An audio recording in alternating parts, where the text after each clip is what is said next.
السلام عليكم ورحمة الله تعالى وبركاته. اللهم صل وسلم على سيدنا محمد وعلى آله وصحبه وسلم تسليما.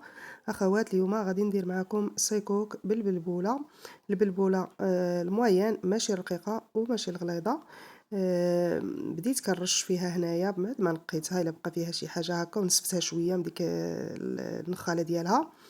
بديت كنرش فيها شوية بشوية الماء، كندير لها الماء شوية بشوية، كندخل لها الماء، ما كنخويش الماء في مرة.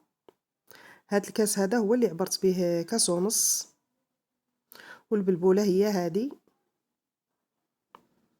من بعد ما رشيتها خليتها نشفات شويه ودرتها في الكسكاس وغطيتها ودرتها تفور نص ساعه. خليتها فوق البوطه نص ساعه وهي كتفور حتى تفورات مزيان رطابت. خويتها هنايا في القصعه ديالي وبديت عاوتاني كنرش لها الماء، غير بشويه كنرش الماء وكنحلها بحال هكا. هنايا جاتني سخونه، يعني نحلوها بشي مغرف ولا شي حاجه بحال هكا،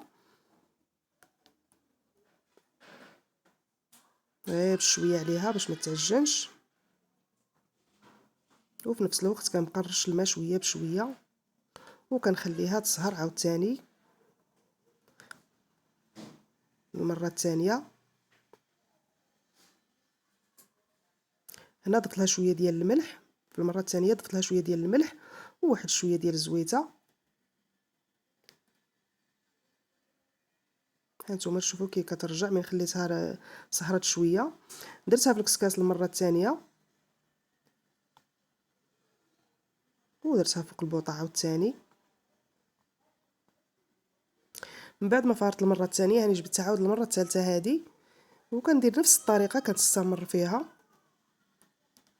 رشيتها وخليتها سهرات عاوتاني، ما كنكثر لهاش الماء باش ما تتعجنش. كنبقى ندير غير القياس ديالي، انا كنرش وانا كنحرك فيها باش كنعرف شنو كاين. فمين كنحركها كنحس بها بيدي، كنحس واش مازال يعني خاصها الماء ولا ما خاصهاش. يعني تما كنقدر نوقف لها الماء من كنحس بها يعني صافي راها شاربه الماء كنوقف. هنايا فورتها عاوتاني المره الثالثه وحليتها وخليتها تبرد بعد ما رطابت، وخليتها حتى بردت مزيان. من بعد ما بردت درتها في الزلافه ودرت لها اللبن. في هاد الوقيته في هاد الصيف يعني كيجي زوين هاد السيكوك هذا. يعني معروفين حنا المغاربه معروفين بالسيكوك ضروري في الصيف، ما يمكنش شي واحد ما يديروش.